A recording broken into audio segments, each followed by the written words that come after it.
listening to Give God 90, where we're not afraid of the tough biblical questions, because we will dig through the language, the culture, and the history to find the truth revealed in the words of our Creator.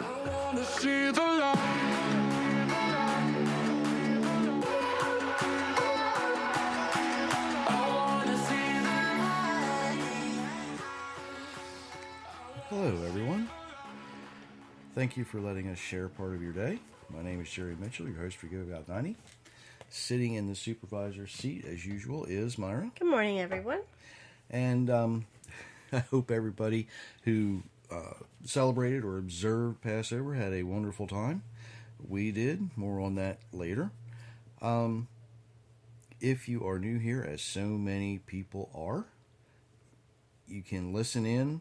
You can actually join the chat if you want to. It's open. If you have the free Spreaker account, just click the little message icon thing. It may look different on your phone than it does mine. I don't think so, but it could. And you can do that. If you check out the website, the first 3 pages I haven't changed in however long it's been up because I haven't needed to. They are the same. It's still working.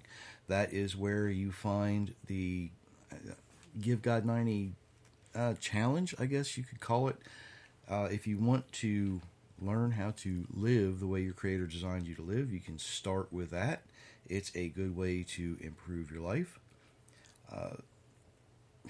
Tradition to Truth and God's Universe, God's Rules are still available. And if you really like what you hear, you can hit that share button down there because that helps us reach more important people. Believe it or not, clicking that notification thing does too. So I don't know how all those algorithms work. They just do. Okay. Now that I've got all that out of the way, and I try to do that at the beginning as people kind of join in. I know more and more people like to listen live, and we really appreciate that. It really does make us feel good when we get feedback from folks who say, we listened to you. I really liked when you said this. Sometimes people still say, you said this, and it really helped me, and I don't remember saying it. So whatever we're doing, it's reaching people, it's affecting people, and it's working. And that's what we try to do. We had 23 people, I believe, in our little house the other day. I think everybody had a good time. It was fun. It was a lot of fun. And it was, after having a reduced number for a couple of years because of COVID, it was really nice to see people in person and interact on a level you don't get to do that over Zoom. You don't get to do that over a podcast. But when you're face to face and you can actually communicate with body language, it helps. It really does help. So I hope everyone who did that had the same positive experience anyway. When I was delivering that short message, and I shortened it considerable this year. We've done different things through the years, but this year what I tried to do was bring everybody together and make them pretend, make them imagine, make them consider what it would have been like after the lamb was slaughtered, after the blood was sprinkled on the door. When you came inside, you closed the doors, you closed the windows. What were some of the things that you would have talked about? What were some of what was the gossip of the day? And that's what I was hoping to generate in them so that they would feel that. And in fact, our youngest granddaughter this morning said, "Baba, you didn't talk about the death of the firstborn." I said, "No, I didn't, because that was after supper. That was after the meal was eaten." And I think she was outside when I talked about that. Because some of the younger kids went out and played for a bit. And they missed the second half. So that could have been. By the way, if you want to see that, if you go to the Give God 90 Rumble channel on rumble.com, it's there. I did have to edit some of the first half of after supper, what I said, because the microphone didn't get turned on. So we edited, the mute part out, so it wasn't just people waving their hands and doing things. So it's there if you're interested. Now, if we go back, and I'm going to take you back just a little bit to the first, what we call Exodus, but it really wasn't an Exodus. Yeah, they left Egypt, but it's not like they were just exiting. They were on a mission. They had actually set out to go somewhere and accomplish something. They didn't realize it at the time, but that's what they were doing. They had the instructions for what to do with the lamb, right? But they also had another set of instructions. They couldn't make the usual bread that they made at the time, but they weren't sure what that was all about. So let's look just a little bit into their future at that time, into Leviticus 23, verses 4 through 8. These are the Lord's appointed feast. You will announce the holy meetings at the time set for them. The Lord's Passover is on the 14th day of the first month. It begins at twilight. The Feast of Unleavened Bread begins on the 15th day of the same month. You will eat bread made without yeast for 7 days. On the first day of this feast you will have a holy meeting. On that day you must not do any work. For 7 days you will bring an offering made by fire to the Lord. There will be a holy meeting on the 7th day, and on that day you must not do any regular work. So, on that day you must not do any regular work. Now, I should probably explain the title of this, because I actually called it The Beginning Harvest and the Feast of Crumbs. If you have ever broken a piece of matzah, all right, you know how it just kind of falls to pieces. It goes to crumbs. The historians tell us that the original matzah would not have been what we see today in our modern matzah concept. It's not just like the big flat cracker with the holes in it. What they would have done was to take their flour and their water and their salt, mixed it all together, patted out a flat, they wouldn't have rolled it, they would have patted it out as flat as not as flat as they could get it, but, close.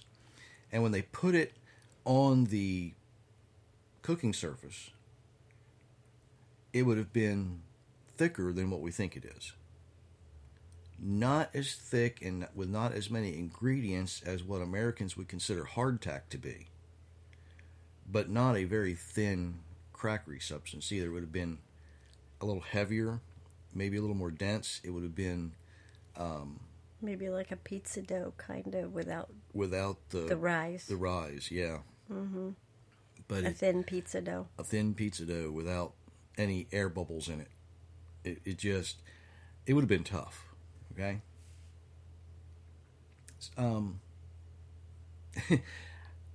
Think about eating that as you're traveling.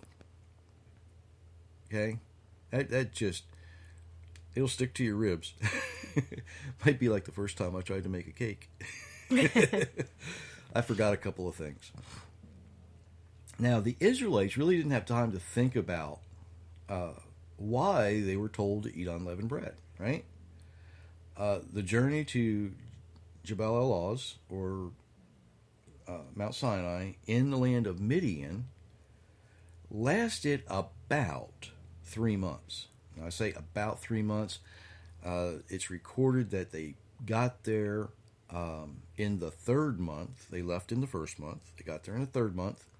And it kind of says on the same day. And that's not a terrible translation. It's just not as accurate as it could be.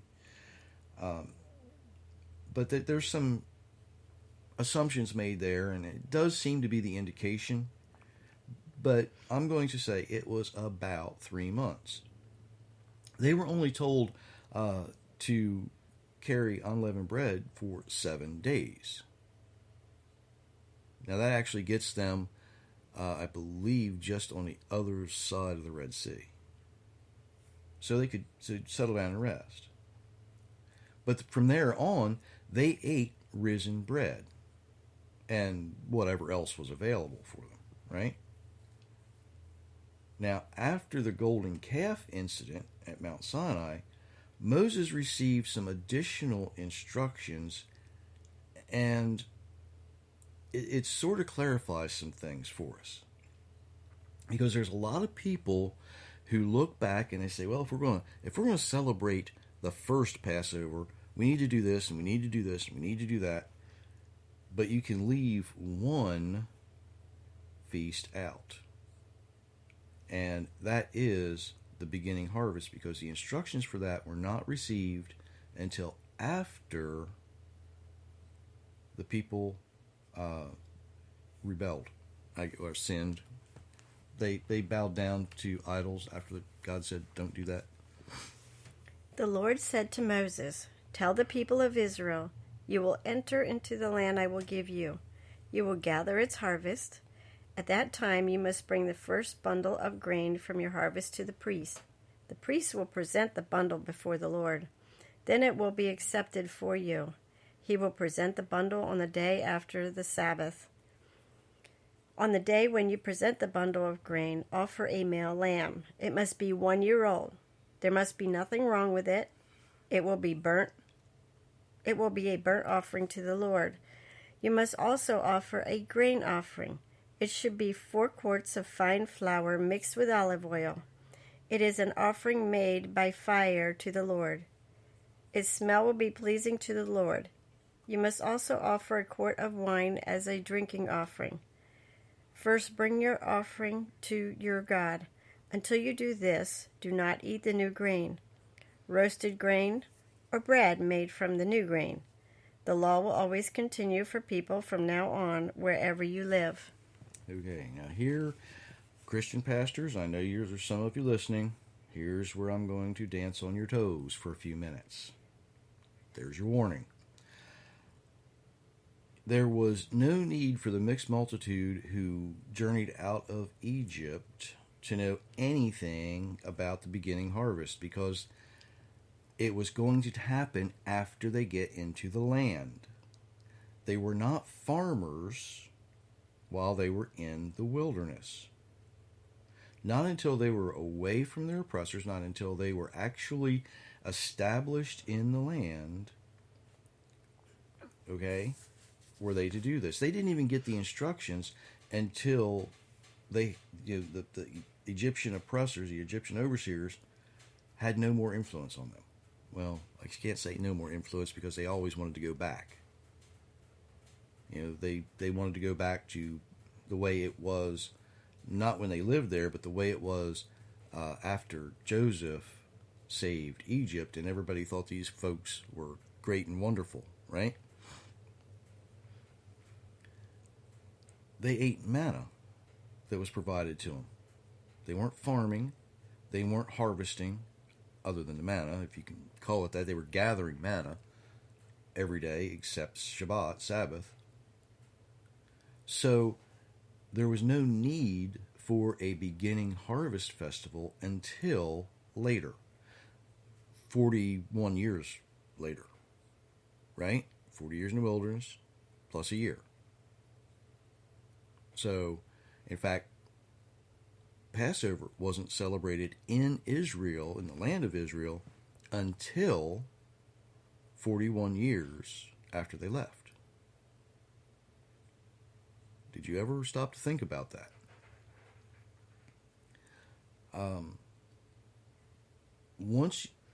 Here is a very important lesson for us, okay? Once you receive what the Almighty gives you, all right, could be a way of thinking about when you enter the land. After you receive what he has given you, you will bring it's an omer, a unit of measure. 1 unit of measure. And it's not a very big one either. Okay? Kind of like a bushel. So you bring this small portion of what you've been given as a wave offering. Why a wave offering? It's different than a burnt offering. A burnt offering is typically burned completely up. But a wave offering is different. The wave offering, the priest would accept it. He would wave it like he's showing it. Okay? And then it would go into, here's where things get fun. It would go into the storage of the temple for the Levitical priesthood to use. You're saying, wait a minute. That's a little odd. No, it's not. The Levites were not allowed to own anything. And when I say anything, they didn't even own the houses they lived in. They were supplied the houses they lived in. The Levites lived among the other tribes, the other families. The other families then provided for the Levites because the Levitical priesthood was supposed to be the example to the rest of the people, who were the example and the representatives of the Creator to the rest of the world. Did you follow that? Did I say it right? Okay. So you were to treat them, and I don't want to say like servants, because when we think of treating somebody like a servant, it's not very good, right? But the Almighty's way of, say, treat them like servants is you give to them the things that they need.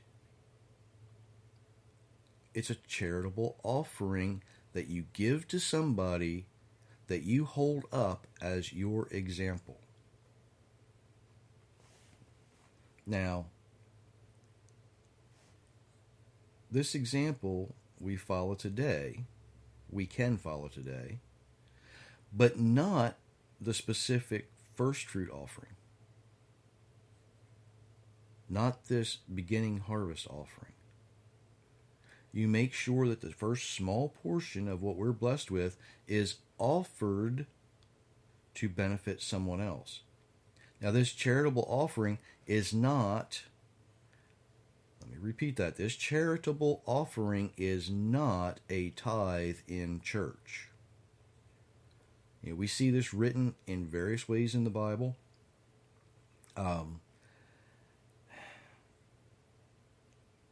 of the most probably famous for Christians is the widow with the 2 copper mites from Mark 12 and Luke 41.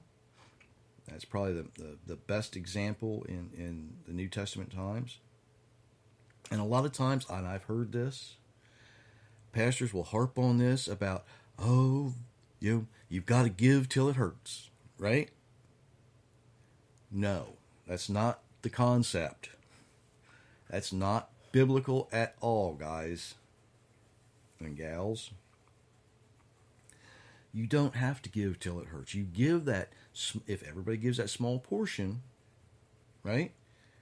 Then, the priesthood was taken care of. I know a lot of denominations supply housing for their pastors. Some don't. A lot of denominations supply health care to their pastors. Some don't. Whatever that situation may be, in the modern sense, I actually wrote about that in God's Universe, God's Rules. I said, if you're part of an organization, and you're a member of this organization, and it doesn't matter whether it's a church or whatever, if you have a leader that you're going to pay, whether it's a pastor or whoever, then you do what you need to do to take care of them. If you have a building that you own, then it is your responsibility to contribute your portion. But it's not a tithe. That's something completely different. The widow who gave the 2 copper mites is kind of upheld as she gives more than the rich man. And people miss part of this story, part of this lesson, I guess I should say.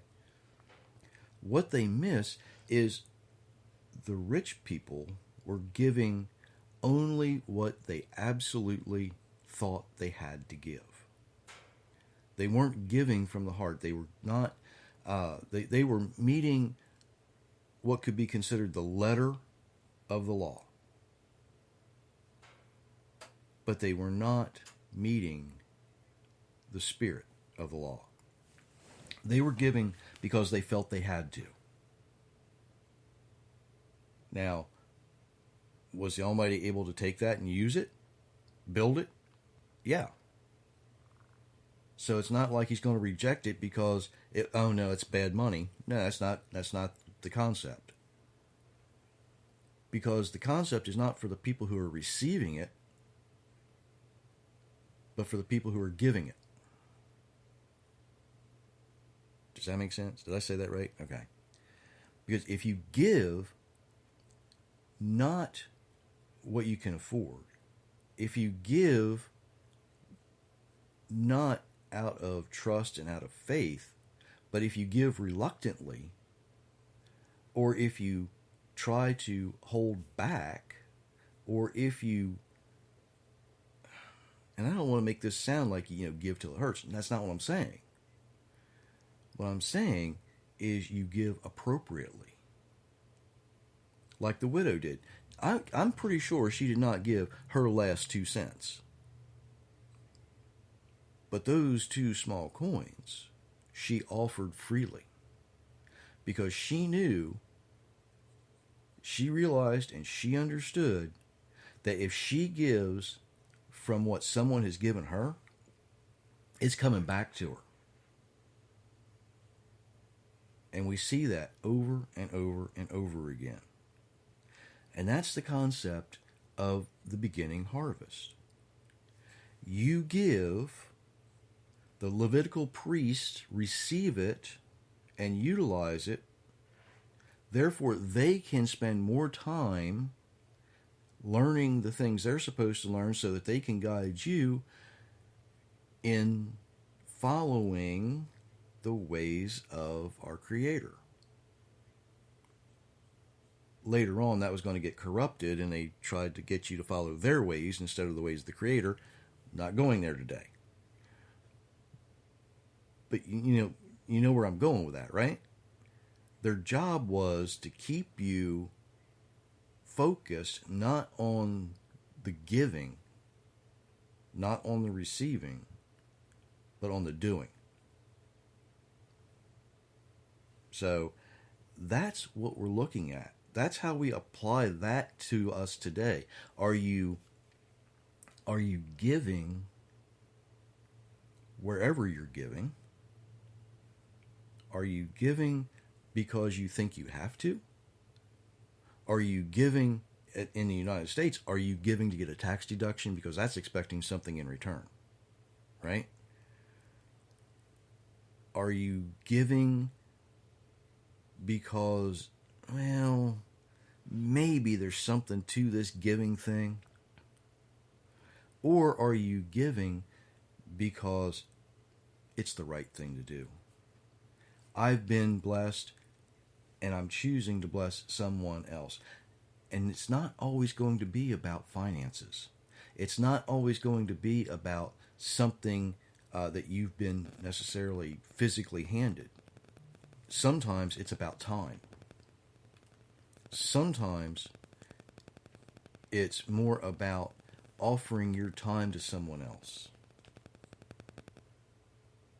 So as you do those things, just remember, expect nothing in return. Because the rehearsals that we see in the feasts show us the lessons that we can use every day right now. Even though, we're only to observe these feasts once a year, and that's for the nation to witness the spirit of the feasts. These lessons that we learn, we can apply to our lives every day. Now, some consider the week of Unleavened Bread, excuse me, to represent many different things. One aspect of this, one small aspect of this, and it's not a very popular aspect. In fact, I didn't hear about it, and I questioned it when I read it, and I'm thinking, if this isn't written anywhere else, I can kind of forget about it. But it's actually mentioned in a couple of places. Some consider the week of unleavened bread to represent the 7,000 years from creation until the end of the millennial reign. The risen bread is the image of what the earth was designed to be. Okay, having all the good stuff. But the lowly matzah represents a cursed earth, or an earth that is missing something. Even though leaven's used to represent sin in some places, okay, it doesn't always. And I need to address this. I wouldn't want to take this much time with this, but I need to address this. Listen to what Yeshua said in Matthew 16, 5 through 12. Jesus and his followers went across the lake, but the followers forgot to bring bread. Jesus said to them, "Be careful. Guard against the yeast of the Pharisees and the Sadducees." The followers discussed the meaning of this. They said, "Did Jesus say this because he forgot to bring bread?" Jesus knew that they were talking about this. So he asked them, "Why are you talking about not having bread? Your faith is small. You still don't understand. Remember the 5 loaves of bread that fed the 5,000 people? Remember that you filled many baskets with bread after the people finished eating? And remember the 7 loaves of bread that fed the 4,000 people?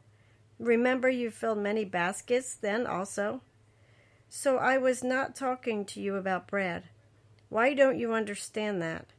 I am telling you to be careful and guard against the yeast of the Pharisees and the Sadducees." Then the followers understood what Jesus meant. He was not telling them to guard against the yeast used in bread. He was telling them to guard against the teachings of the Pharisees and the Sadducees. Now, we see Paul use this as an example in Galatians, and it gets misrepresented. Look at this portion of what Paul writes in Galatians chapter 5. You were running a good race. You were obeying the truth. Who stopped you from following the true way? Whatever way he used did not come from the one who chose you. Be careful. Just a little yeast makes the whole batch of dough rise. But I trust in the Lord that you will not believe those different ideas. Someone is confusing you with such ideas, and he will be punished, whoever he is. Okay. Now, of course, some people think he's referring to the Torah when he says, the leaven of the yeast and leaven of the Pharisees and Sadducees. What he's actually saying is that the Pharisees and the Sadducees were adding to or taking away from what the sacred word of our Creator was given to the prophets and Moses to say. We're warned about don't add to, don't take away from. That's exactly what they were doing. And the argument can be made that they thought they were helping the people protect themselves, but they really weren't. They were actually burdening people. We have as much freedom to do as much good as we want, but there's a very short list of things we shouldn't do.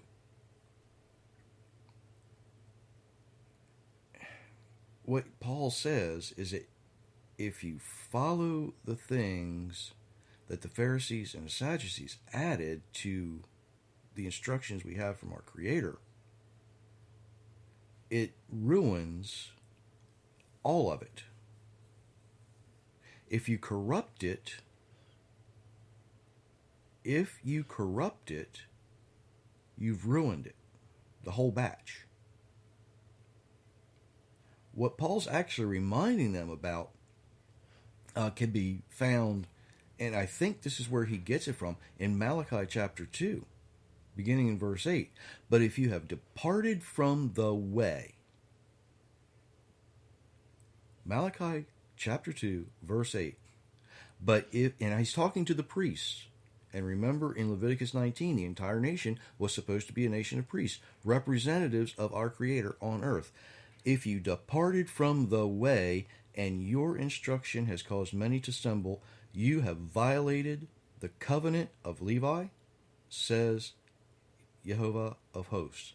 So I, in turn, have made you despised and humiliated before all the people, because you have not guarded my way, but you have shown partiality in matters of those instructions, the Torah. You added to it, you took away from it, and now you are going to be despised, you are going to be humiliated, because you did not guard the way that was set forth before you, the way of the Creator. And we see this same thing in many denominations today. Some have rules that are contrary to the Bible. I've read them. Most denominations have websites that if you go on their website, they will give you their doctrine. You can read what they're all about. They have things that they add to Scripture that's not there. And what did Yeshua say? And what did Paul say? If you add to it, you corrupt the whole thing.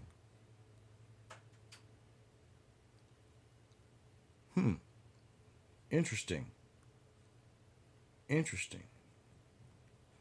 If you add to it, you corrupt the whole thing. But if you guard the instructions and you do the best you can, if you live the way you're designed to live, that's when you're going to have that long, productive, successful, abundant, and joyous life that we're promised. There's other lessons in this week of Unleavened Bread and the beginning harvest, but you don't want to be here for 3 hours, right? And that's the short version. So I'm going to say, hopefully you're observing this week of Unleavened Bread to remember that we need to leave our own personal Egypt. We need to take that journey.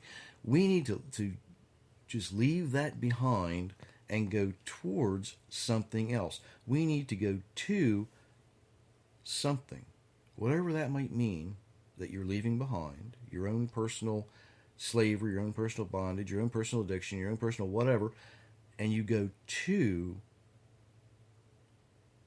that covenant relationship with your Creator.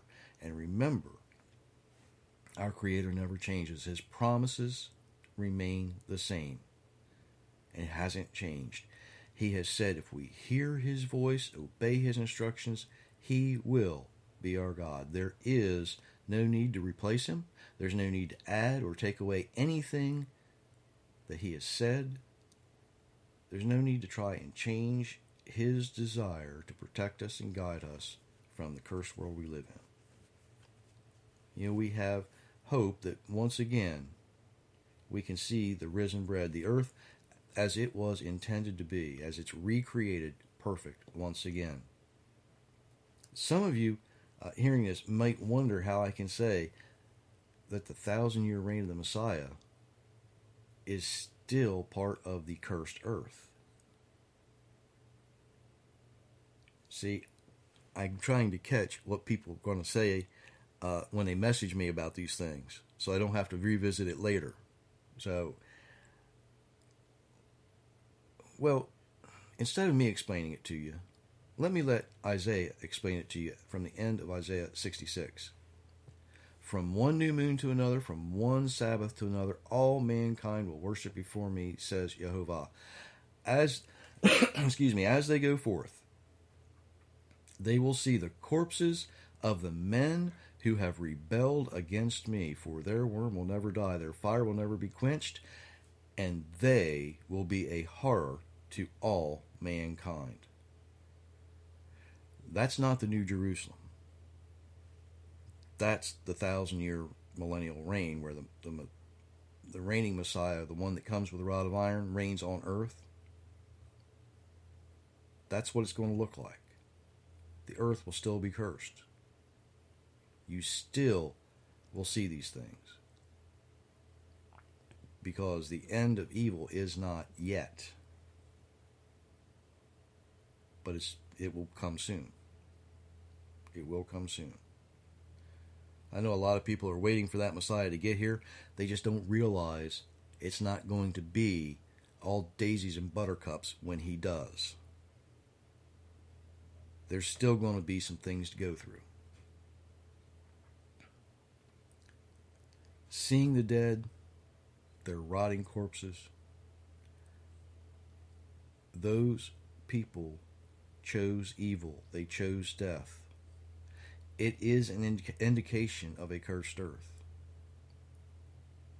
But for those who choose life,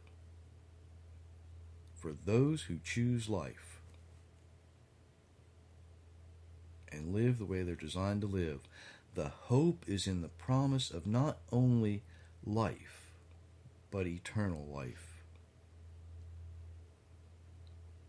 Something we need to remember as people, mankind. We are not mortal beings with a temporal end. We are eternal beings temporarily in this world, trusting in the promise of our Creator. That's where we're at.